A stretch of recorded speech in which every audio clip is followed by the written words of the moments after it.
Hello India में आप सभी का स्वागत है। मैं आपके साथ सागर मिश्रा। नमस्कार और आपके साथ मैं हूं मोनिका सिंह। खबरों की शुरुआत करते हैं नए सिरे से। राजस्थान दौरे पर है प्रधानमंत्री नरेंद्र मोदी और पीएम मोदी के राजस्थान दौरे का दूसरा दिन है आज। डीजीआईजी कॉन्फ्रेंस को संबोधित करेंगे। गृह मंत्री और सुरक्षा सलाहकार साथ में मौजूद रहने वाले हैं। 28 राज्यों के डीजी और आईजी इस कॉन्फ्रेंस में शरीक होंगे। 8 केंद्र शासित प्रदेशों के आईजी भी इसमें शामिल होंगे। तो पीएम नरेंद्र मोदी 3 दिवसीय राजस्थान के दौरे पर आज दौरे का दूसरा दिन है। कल के दिन जब वहां पर वो पहुंचे, गृह मंत्री अमित शाह भी देखिए उस दौरान वहां पर मौजूद हैं। ये लगभग 28 राज्यों के आईजी, डीआईजी, तमाम अधिकारी इस कार्यक्रम में शामिल हुए, जिनसे बातचीत की गई, चर्चा की गई। यही नहीं, कल के दिन पहली बार पीएम नरेंद्र मोदी बीजेपी प्रदेश मुख्यालय में भी पहुंचे थे, जब से इन्होंने कमान संभाली है देश में। बिल्कुल, शाह के साथ जयपुर के राजस्थान इंटरनेशनल सेंटर में डीजीआईजी कॉन्फ्रेंस में शामिल भी होंगे। इस कॉन्फ्रेंस में देश भर के 28 राज्यों के डीजी, आईजी और 8 केंद्र शासित प्रदेशों के आईजी भी शामिल होंगे। प्रधानमंत्री कल जयपुर पहुंचे थे। एयरपोर्ट पर उनकी अगवानी राज्यपाल कलराज मिश्र और मुख्यमंत्री भजन लाल शर्मा ने की थी। प्रधानमंत्री अपने 3 दिवसीय राजस्थान प्रवास के दौरान कई कार्यक्रमों में शामिल होंगे। बता दें कि राजस्थान में पहली बार देश भर के वरिष्ठ पुलिस अधिकारियों की कॉन्फ्रेंस 5 से 7 जनवरी के बीच आयोजित की गई है। इस कॉन्फ्रेंस में प्रधानमंत्री नरेंद्र मोदी के साथ केंद्रीय गृह मंत्री अमित शाह और राष्ट्रीय सुरक्षा सलाहकार अजीत डोभाल भी शामिल होंगे।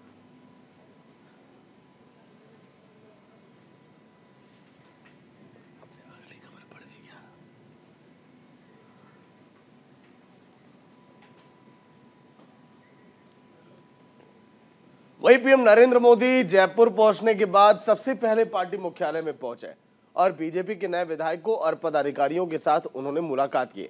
इस बैठक में पीएम ने आगामी लोकसभा चुनाव को लेकर मंथन किया और उचित दिशा निर्देश भी दिए। साथ ही उन्होंने पार्टी के नेताओं के विचार को भी जाना और सबका साथ सबका विकास का मंत्र भी दिया।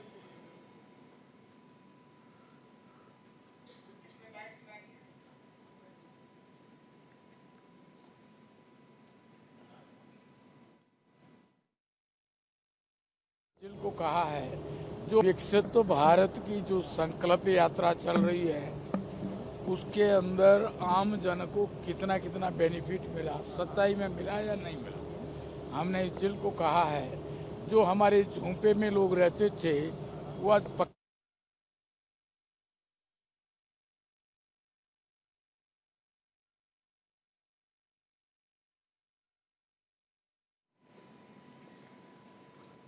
और पीएम नरेंद्र मोदी ने एक बार फिर अयोध्या को दुनिया से जोड़ने की प्रतिबद्धता को दोहराया है। प्रधानमंत्री नरेंद्र मोदी ने सोशल मीडिया एक साइट पर ट्वीट किया है। उन्होंने अपने ट्वीट में लिखा है कि हमारी सरकार अयोध्या को दुनिया से जोड़ने के लिए प्रतिबद्ध है।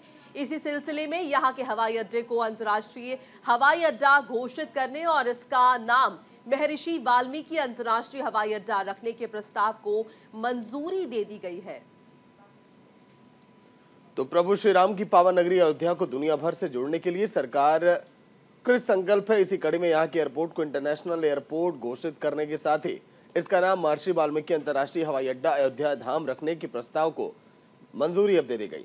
ये कदम महर्षि वाल्मीकि जी को देश भर के हमारे परिवारजनों की ओर से एक आदरपूर्ण श्रद्धांजलि है। पीएम नरेंद्र मोदी ने social media x Twitter handle पर ये पोस्ट करके जानकारी दी है। बिल्कुल, राम मंदिर को किस तरह से दुनिया से नहीं बल्कि पूरी दुनिया से जोड़ा जा रहा है, देश के अलावा भी बाकी देशों से जोड़ा जा रहा है, उसी को लेकर उन्होंने बताया कि उनकी सरकार जो है वो प्रतिबद्ध है। राम मंदिर की इस पावन नगरी को पूरी दुनिया से जोड़ने के लिए सरकार कृत संकल्प है। ट्वीट के जरिए उन्होंने जानकारी दी। महर्षि वाल्मीकि अंतर्राष्ट्रीय हवाई अड्डा इसका नाम रखा गया है।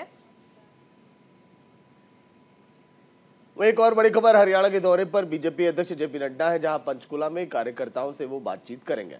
लोकसभा चुनाव की रणनीति को लेकर भी यहां पर चर्चा है। रोड शो में भी जेपी नड्डा शामिल होंगे और रोड शो के जरिए वो चुनावी शंखनाद करने वाले हैं। लोकसभा चुनाव नजदीक है, ऐसे में तमाम नेता जो है वो चुनावी तैयारियों में जुटे हैं और उसी के मद्देनजर हम आपको बता रहे हैं कि किस तरह से यहाँ पर भी चुनावी शंखनाद जो है अब वो किया जा रहा है। रोड शो के जरिए जो है ये शंखनाद किया जाएगा। चुनावी रणनीति पर जो है वो बातचीत की जाएगी तमाम कार्यकर्ताओं से।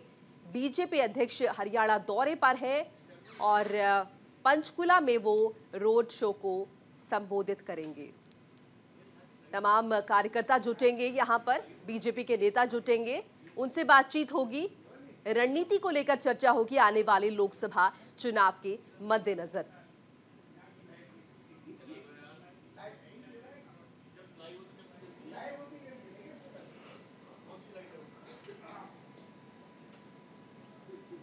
और 2 दिवसीय गोरखपुर दौरे पर सीएम योगी विकसित भारत संकल्प यात्रा में शामिल होंगे। 4 जगहों पर आयोजित सभा को संबोधित करने वाले हैं। उत्तर प्रदेश के सीएम योगी आदित्यनाथ आज और कल गोरखपुर दौरे पर रहने वाले हैं। वहीं इस दौरान वो गोरखपुर शहर में आयोजित विकसित भारत संकल्प यात्रा में शामिल होकर साथ ही 4 जगहों पर आयोजित सभा को भी संबोधित करेंगे और इसी के साथ सूरजकुंड में सीएम योगी विकास योजनाओं का भी लोकार्पण और शिलान्यास करेंगे। तो गोरखपुर के दौरे पर हैं सीएम योगी आदित्यनाथ और इस दौरान कई योजनाओं का लोकार्पण और शिलान्यास किया जाएगा। उसी के मद्देनजर ये दौरा जो है वो अपने आप में महत्वपूर्ण हो जाता है। आम लोगों के लिए कई योजनाओं की शुरुआत की जाएगी।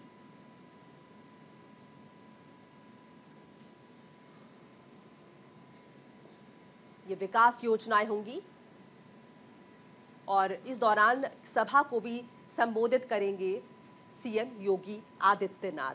तो बिल्कुल तमाम योजनाओं को लोकार्पण और शिलान्यास भी करेंगे। चलिए एक और बड़ी खबर आ रही है, जहां पर हिमाचल प्रदेश से जुड़ी एक बड़ी खबर। आज नाहन के दौरे पर रहेंगे सीएम सुक्खू, चौगान मैदान में जनसभा को संबोधित करेंगे और प्रदेशवासियों को देंगे 225 करोड़ रुपए की सौगात। नाहन के दौरे पर रहने वाले हैं सीएम सुक्खू, चौगान मैदान में जनसभा को संबोधित करेंगे, लोगों को इस सौगात के बारे में बताएंगे। आने वाले चुनावों के मद्देनजर काफी महत्वपूर्ण हो जाती है ये सौगात। मुख्यमंत्री सुखविंदर सिंह सुक्खू आज सिरमौर जिले के नाहन विधानसभा क्षेत्र के दौरे पर आ रहे हैं। इस दौरान वो चौगान मैदान में जनसभा को संबोधित करेंगे। इस दौरान क्षेत्र को करीब 225 करोड़ रुपए की सौगातें भी मिलने वाली हैं, क्योंकि कांग्रेस अभी से ही लोकसभा चुनाव के लिए भी एक्टिव मोड में दिखाई दे रही है। हिमाचल में अगर बात करें तो 4 लोकसभा सीटें हैं, चारों पर बीजेपी का कब्जा है और हाल ही के विधानसभा चुनाव में अगर कांग्रेस ने जीत प्राप्त की है तो कहीं से भी नहीं चाहती कांग्रेस की लोकसभा के चुनाव में सीटें उनके हाथ में ना आए और इसलिए सुक्खू लगातार एक्टिव दिखाई दे रहे हैं। विधानसभा चुनाव के पहले कांग्रेस की बेहतर छवि बनाने की कोशिश हर दिन जारी है, यानी कि जमीन पर पैर अपने जमाए रखने हैं। आने वाले चुनावों के मद्देनजर कोई कोर कसर नहीं छोड़ना चाहती है कांग्रेस और उसी के मद्देनजर सीएम जो है अब वो जनसभा को संबोधित करेंगे। और आज बस्तर का दौरा करेंगे सीएम विष्णुदेव साय। सरकार बनने के बाद सीएम का ये पहला दौरा होगा। जगदलपुर में कार्यकर्ता सम्मेलन में वो शामिल होने वाले हैं। मुख्यमंत्री विष्णुदेव साय आज बस्तर प्रवास पर रहेंगे। जगदलपुर में संभाग स्तरीय कार्यकर्ता सम्मेलन में शामिल होंगे। प्रदेश में बीजेपी की सरकार बनने और मुख्यमंत्री बनने के बाद साय का ये पहला का बस्तर दौरा है। बीजेपी के इस कार्यक्रम को लेकर नेता तैयारियों में जुटे हैं। तो आज बस्तर जाने वाले हैं सीएम विष्णुदेव साय और सरकार बनने के बाद ये उनका पहला दौरा हो रहा है। इस दौरे के दौरान कई लोगों से मुलाकात करेंगे। कार्यकर्ता सम्मेलन में भी वो शामिल होंगे। बस्तर आएंगे सीएम विष्णुदेव साय और चूंकि सरकार हाल ही में बनी है और उसके बाद उनका ये पहला दौरा है, ऐसे में ये दौरा काफी महत्वपूर्ण हो जाता है। कार्यकर्ता सम्मेलन में शामिल होंगे, जो लोकल नेता है उनसे मुलाकात करेंगे। बस्तर आएंगे सीएम विष्णुदेव साय। तो बस्तर उन नक्सली इलाकों में जहां पर चुनौती प्रत्येक सरकारों के लिए रही है। हाल ही में जिस तरह से बीजेपी ने कांग्रेस को हराया है और कई बड़े वादे किए हैं नक्सलवाद को भी खत्म करने को लेकर, बस्तर को बड़ी सौगात तो देंगे विष्णुदेव साय, लेकिन इसके साथ ही साथ कैसे नक्सलवाद मुक्त प्रदेश बनाना है, कैसे उन घटनाओं को कम करना, ये भी एक बड़ी चुनौती है। क्योंकि 90 विधानसभा सीटों वाले छत्तीसगढ़ में बीजेपी ने बहुत बेहतर जीत प्राप्त की। हालांकि उम्मीदें कम लग रही थी बीजेपी की, लेकिन बीजेपी के जीत के बाद विष्णुदेव साय को कमान देकर बीजेपी ने सबको चौंका दिया और अब एक्टिव मोड में दिखाई दे रहा है। बिल्कुल, और इसी के मद्देनजर बस्तर आज पहुंच रहे हैं सीएम विष्णुदेव साय और सरकार बनने के बाद उनका ये पहला दौरा हो रहा है। इस दौरान वो कई सौगात देने वाले होंगे, कार्यकर्ता सम्मेलन में भी शामिल होंगे। तो चलिए एक बड़ी खबर बिहार से, जहां पर आज 81 खिलाड़ियों को मिलेगी सरकारी नौकरी। सीएम नीतीश कुमार खिलाड़ियों को नियुक्ति पत्र यहां पर बांटेंगे। डिप्टी सीएम तेजस्वी भी इस कार्यक्रम में मौजूद रहने वाले हैं। 81 खिलाड़ियों को सरकारी नौकरी मिलने वाली है। मुख्यमंत्री आवास के एक संवाद में होगा कार्यक्रम और खिलाड़ियों के परिजनों को भी इस दौरान सम्मानित किया जाएगा सरकार द्वारा। बिहार में 81 खिलाड़ियों को सीधे सरकारी नौकरी में अधिकारी बनने का मौका मिलने वाला है। इसकी जानकारी खुद बिहार के राज्य खेल प्राधिकरण के महानिदेशक रविंद्र शंकरन ने दी। वहीं बिहार सरकार अपनी घोषणा कुछ साकार करते हुए बड़े स्तर पर खिलाड़ियों को नियुक्ति पत्र सौंपने अब जा रही है। सीएम नीतीश कुमार आज आयोजित कार्यक्रम में 81 खिलाड़ियों को नौकरी का नियुक्ति पत्र अब सौंपेंगे।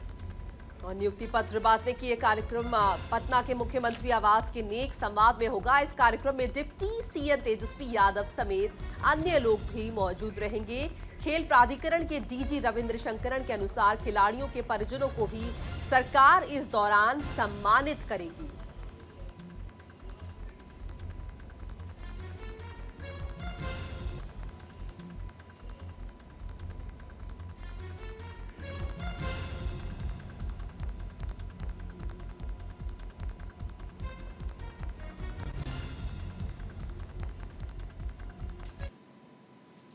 और समाजवादी पार्टी सांसद डिंपल यादव ने बीजेपी सरकार पर महंगाई, बेरोजगारी और महिलाओं की सुरक्षा के मुद्दे को लेकर निशाना साधा है। साथ ही उन्होंने दावा किया है कि 2024 में बीजेपी हारने वाली है। उन्होंने बीएचयू की रेप वाली घटना का भी जिक्र किया और कहा कि बीजेपी के कार्यकर्ता ही आरोपी है।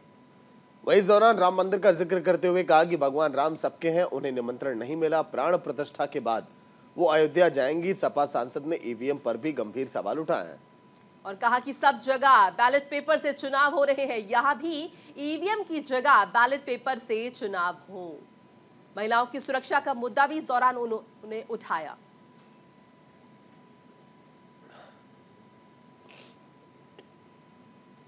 वहीं गोरखपुर जोन के नए एडीजी डॉक्टर केएस प्रताप कुमार ने पदभार संभाल लिया। पदभार ग्रहण करने के बाद उन्होंने कहा कि शिकायती पत्रों को निस्तारित करने के लिए सबसे पहली प्राथमिकता दी जाएगी और महिला सुरक्षा से जुड़े मुद्दों पर भी कोई समझौता नहीं किया जाएगा। इसके अलावा केएस प्रताप कुमार ने बताया कि अंतर्राष्ट्रीय स्तर पर जो भी बॉर्डर है वहां पर पुलिस की निगरानी बढ़ा दी जाएगी, चौकसी कर दी जाएगी और जमीन से जुड़े हुए मामलों में पुलिस त्वरित निस्तारण का काम करेगी।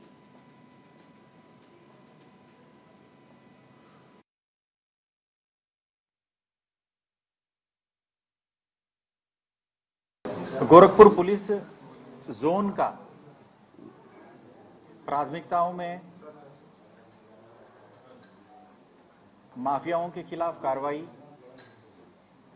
महिलाओं का सम्मान, सुरक्षा, अपराध को रोकना, अपराध का अन्वेषण और अपराध का नियंत्रण, ये हमारे प्राथमिकताओं में शामिल है। जन सुनवाई पर भी गोरखपुर के पूरे जोन के अधिकारी ध्यान देंगे और इस पर भी ध्यान देंगे कि कोई निर्दोष व्यक्ति को छेड़ा न जाए, परंतु दोषी व्यक्ति को। और राम मंदिर प्राण प्रतिष्ठा की तैयारियां जोरों पर है। देश में चारों ओर जश्न का माहौल है। हर तरफ लोग भगवान राम के आगमन को लेकर अलग अलग तरीकों से खास तैयारियों में जुटे हुए हैं। भगवान राम के ससुराल मिथिला में भी खासा उत्साह है। वहीं इसी कड़ी में मिथिला की बेटियों यानी कि प्रियांशु झा और अंकित भारती ने न्यूज इंडिया पर भगवान राम और माता सीता के लिए गीत भी गाया, वो भी हम आपको सुनाते हैं।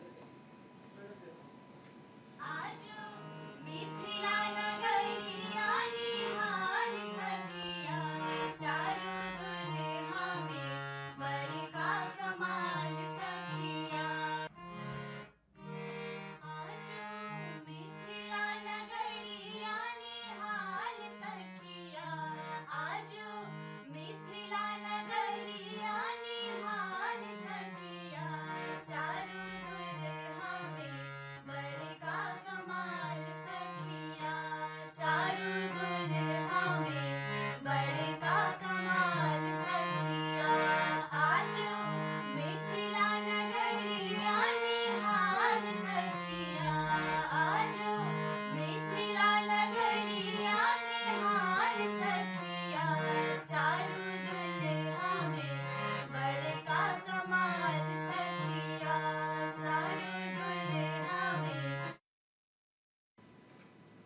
और इसी के साथ इस बुलेटिन में फिलहाल इतना ही। नमस्कार।